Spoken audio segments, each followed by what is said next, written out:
Hello and welcome to the Birthday Bitch Reading Corner. My name is Katie, your host of the Bad Bitch Birthday Reading Hour. And today we have about 4 books we're going to try and get through. And hopefully we can have a special treat at the end if you stay tuned. Okay, so the first things first, you're going to need to grab a cozy blanket. My preferred one tonight is this blue one. You are also going to need to get into your best jammies, birthday jammies. Okay, we gotta go to sleep in our best outfit, and then just feel good. You know, I've got long socks on. These make me feel good. Whatever makes you feel good, you put it on, girl. Okay, we're gonna wait.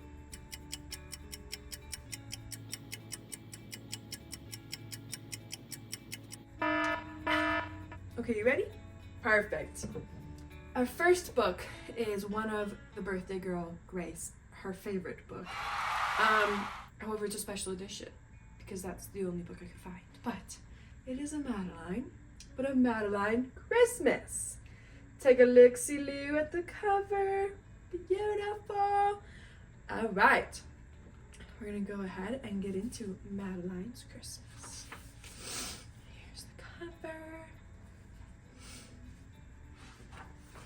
All right, here we go. In an old house in Paris that was covered with vines lived 12 little girls in 2 straight lines. They left the house at 9:30 in 2 straight lines, in rain or shine. The smallest one was Madeline.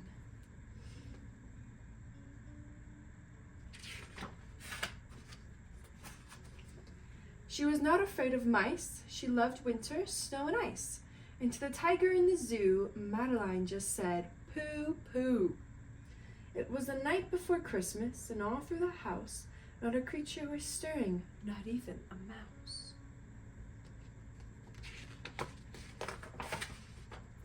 For like everyone else in that house, which was old, the poor mouse was in bed with a miserable cold. And only our brave little Madeline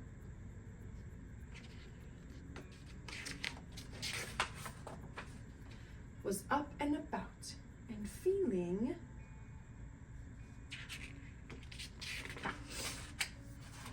just fine. Suddenly came a knock, which made her pause. Could it perhaps be Santa Claus? But no. A rug merchant was at the door. He had 12 rugs. He had no more.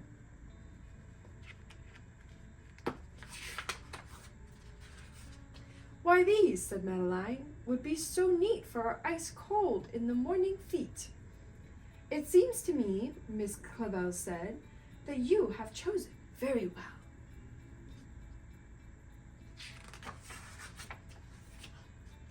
Madeline gave him a handful of francs. Here they are, with all our thanks. Without the rugs which he had sold, the rug merchant got awfully cold. To sell my rugs, he cried, was silly. Without them I am very chilly. He wants to get them back, but will he?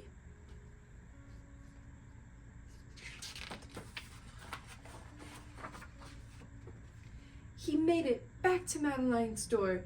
He couldn't take 1 footstep more, and little Madeline set out about to find a way to thaw him out. The merchant, who was tall and thin, and also a magician, bravely took his medicine.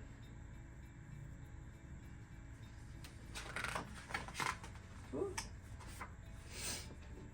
The magician, as he took his pill, said, "Ask me, Madeline, what you will," said she. "I've cooked a dinner nutritious. Will you please help me with these dishes? If you'll clear up, I'll go and see if I can find a Christmas tree."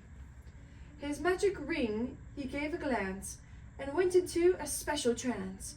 The dirty dishes washed themselves and jumped right back upon the shelves.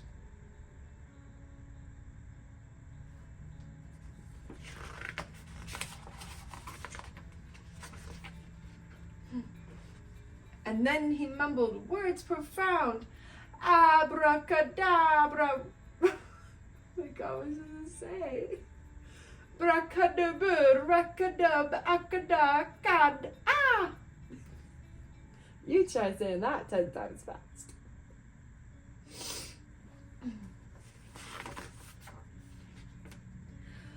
That made the carpets leave the ground, and 12 little girls were on their way.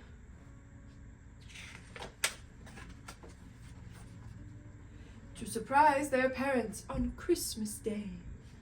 Miss Clavel's again quite well, though had time to ring her bell, which quickly broke the magic spell.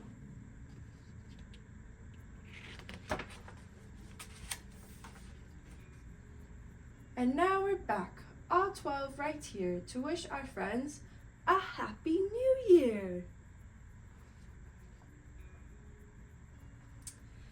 Now, even though this is the wrong season for this book, I know that it's still cold in Amsterdam, and I know it's one of your favorite, Madeline, and so I just thought it would be a good addition to grab, and we can read it again come Christmas. Okay.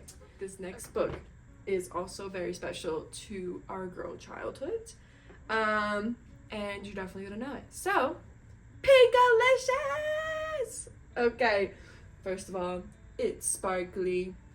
We know some little girl loved this book. We've got some worn edges here, but we know it's going to transport us back into time. So we're going to go ahead and give it a read. Got the pink cupcakes. One for Miss Grace's birthday. Pinkalicious. It was a rainy day, too wet to go outside. Mommy said, let's make cupcakes. What color do you want? Pink! I said, pink, pink, pink! Mommy put in some pink. More, I cried, more, more, more. I gobbled up a couple of cupcakes while Mommy and I frosted them. They were so yummy. They were pinkalicious. I offered one to Peter, my little brother, but he is very picky and didn't want to eat his, so I ate it.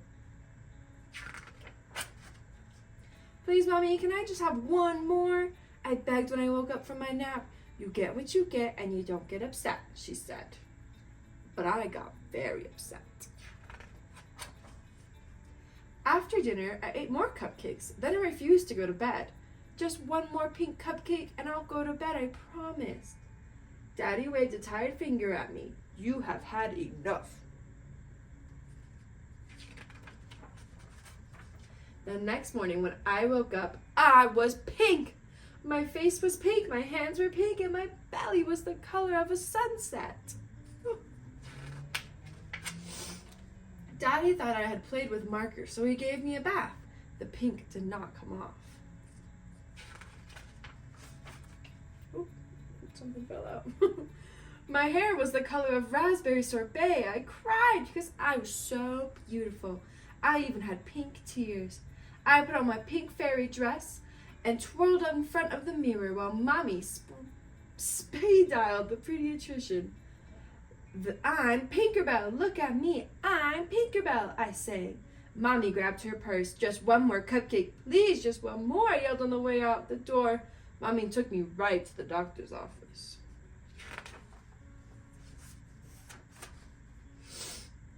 Dr. Wink looked at me and said, you have a very rare and acute case of pinkitis. I guess that's not the worst thing that could happen. Just call me Pinkerella. Then Dr. Wink said, for the next week, no more pink cupcakes, pink bubblegum, or pink cotton candy. Boo! To return to normal, you must eat a steady diet of green food. Yuck! On the way home, we stopped at the playground. My friend Allison was there, but she didn't see me because I blended in with the pink peonies. When I waved to Allison, a bumblebee landed on my nose. Buzz off! I am not a flower, I scolded the bee. Soon I was surrounded by bees, butterflies, and birds. Mommy, I cried, please take me home. When we left the playground, I asked Mommy if I could eat another pink cupcake when I got home. Don't you remember what the doctor told you, she said? No more cupcakes. Peter tugged at my pink tails. I wish I were pink like you, he said. He was green with envy. That night, I pretended to eat my dinner of mushy dark green vegetables. After everyone went to sleep, I sneaked into the kitchen, climbed onto a chair, and reached on my tippy toes to the top of the refrigerator where Mommy had hidden the cupcakes. I took just one more pink cupcake and ate it. Then I licked the cupcake, pink wrapper clean. When I woke up in the morning, I felt different. I ran to the mirror and peered at my reflection. I was a deeper pink than I had ever seen. In fact, I was no longer pink, I was red. Oh no, not red, I screamed. I didn't want to be red. I should not have eaten that pink cupcake last night. I wanted to be myself again. I knew what I had to do. I opened the fridge, held my nose, and squeezed a bottle of icky green relish onto my tongue. I ate pickles and spinach, olives and okra. I choked down artichokes, gagged on grapes, and burped up Brussels sprouts. Next thing I knew, my arms tickled, my ears tingled, and my feet twitched. I was no longer red. I was no longer pink. I was me, and I was beautiful. So what happened to the rest of the cupcakes, Pinkalicious? Daddy asked. Just then, Peter ran in and yelled, Pinkaboo! A classic from an early 2000s childhood. We're gonna take a quick break, run this commercial, and be right back. Happy birthday, Grace! I hope you're having a beautiful day and celebrating with those you love. Go ahead and make a wish. Good job, girl. I hope you're having a beautiful day. We've got our little crochet dolls and our beautiful book. And my favorite candle is burning just for you, girl. I hope that turning 24 isn't scary, that you love it and you deserve it. And I hope everything is great. I hope your cake turns out great and everyone treats you like the goddess you are today. Besitos.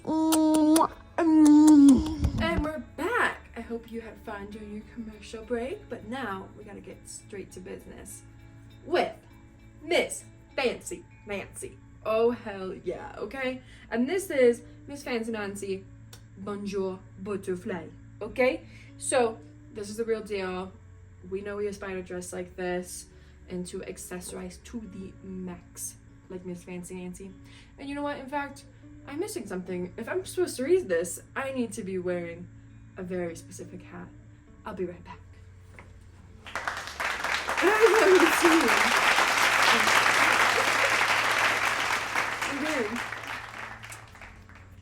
I'm just gonna have to not move.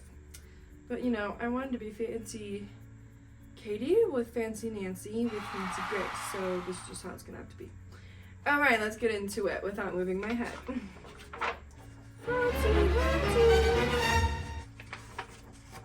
Oh, so cute. I just want to go there. Okay. Here we go. Don't you think butterflies are exquisite? Exquisite is even fancier than beautiful.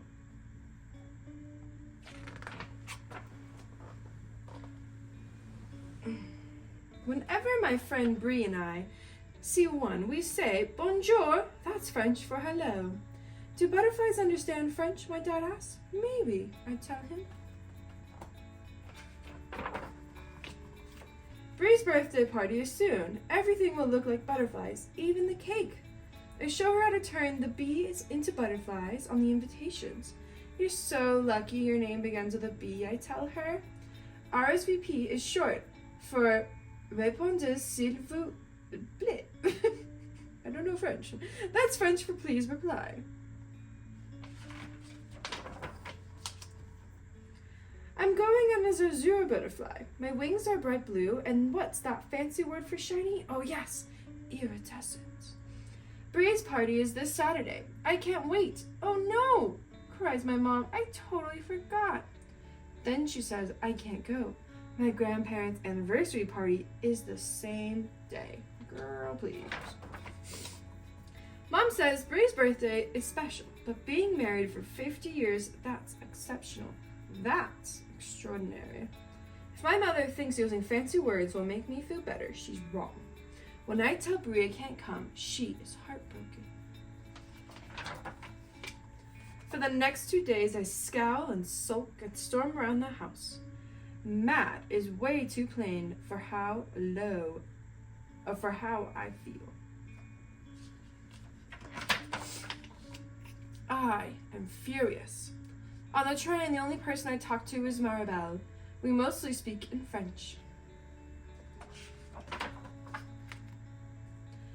I park up a little at the station. My grandparents... Oh, I'm so sorry. Let me read that again. I perk up a little at the station. My grandparents are so thrilled to see me. Grandpa says it won't be a party without one glamorous granddaughter. I must say, the City Squire Motel is quite elegant. That's a fancy word for fancy. I curtsy to everyone.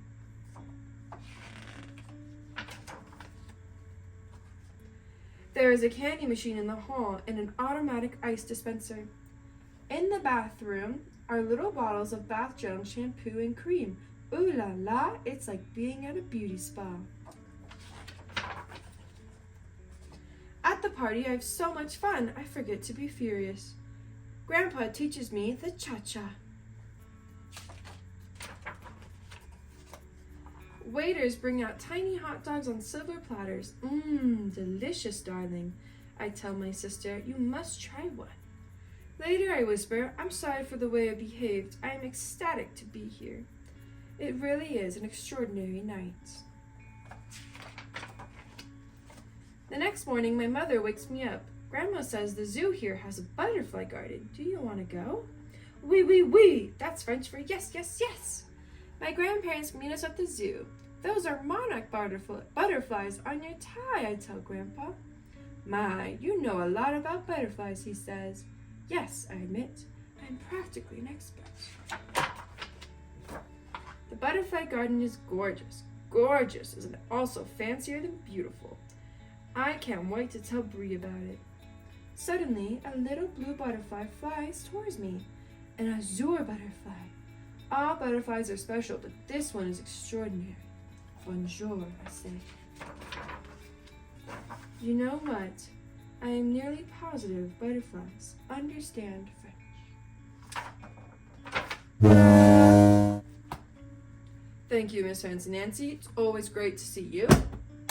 All right, on to the next book, my darling, for our last book for the birthday fun we are sharing and having. I was so excited when I found this. This is one of my favorite books from my childhood. Mostly because the illustrations are really quirky and weird, and I will bring it a lot closer to you so you can see them. She's just funky. We love funky. Okay, have fun, Molly Lou Melon.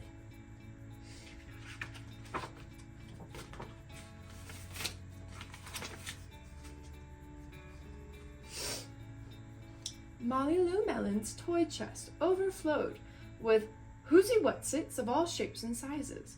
Her grandma had told her, back in the olden days, I didn't have fancy dolls or action figures. I made them out of twigs, leaves, and flowers, like hollyhocks and daisies. So just like, really look at these drawings. Crazy. Great, let's continue. So, she did just that.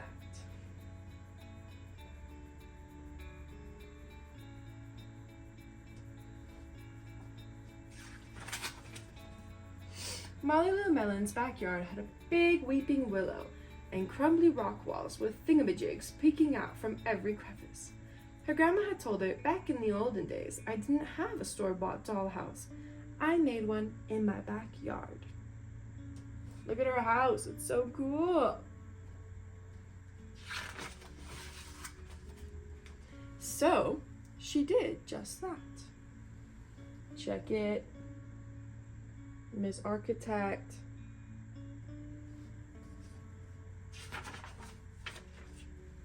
Molly Lou Melon's garage was full of colorful boxes and crates. Her grandma had told her, back in the olden days, I didn't have a race car. I sat in a cardboard box and sped down the hill. That's what my garage looked like growing up. Relatable, am I right? So she did just that.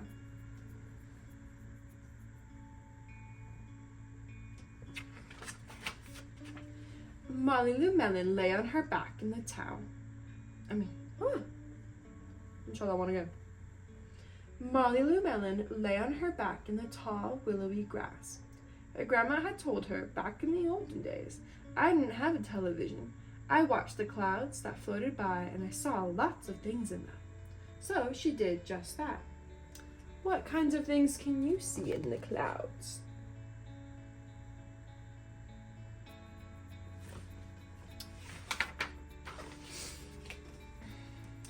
One day, new neighbors moved in next door. When Molly Lou Melon went to welcome their little girl, she heard Gertie say to her mom, I'm bored, bored, bored. Molly Lou Melon invited Gertie over to play. You can see the two little girls.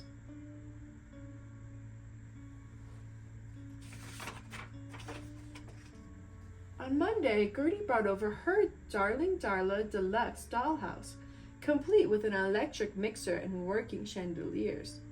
Molly Lou Melon showed Gertie her true tree root palace, complete with acorn cap dinner plates and woven leaf air conditioning system and a cicada jacuzzi. Gertie was amazed.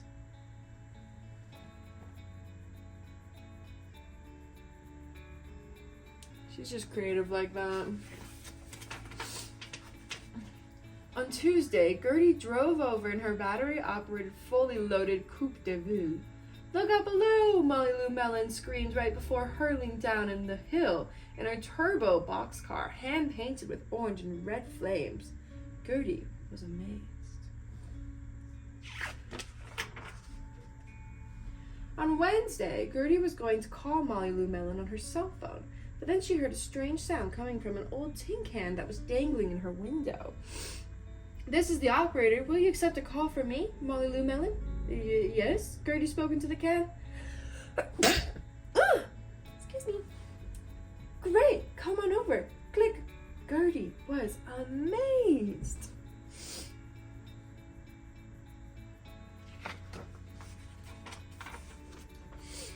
On Thursday, Gertie asked Molly Lou Melon if she'd like to come over and watch cartoons on her big screen TV. It's 120 inches wide. Molly Lou Melon said, not today, thanks. I'm gonna watch the clouds. They're sky wide. Gertie was amazed.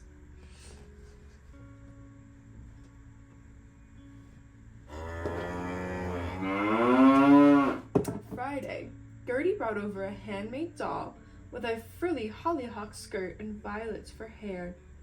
It's for your place, she said, and Molly Lou Melon was amazed. Oh.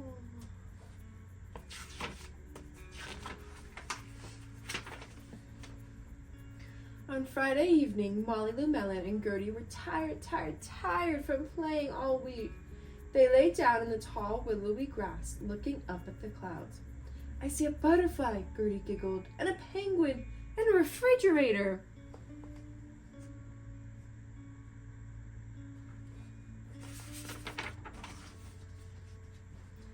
Molly Lou Melon opened her eyes wide and grinned her biggest grin. I see a grandma-shaped cloud winking at me. And Molly Lou Melon winked right back. Oh. True friends. Am I right?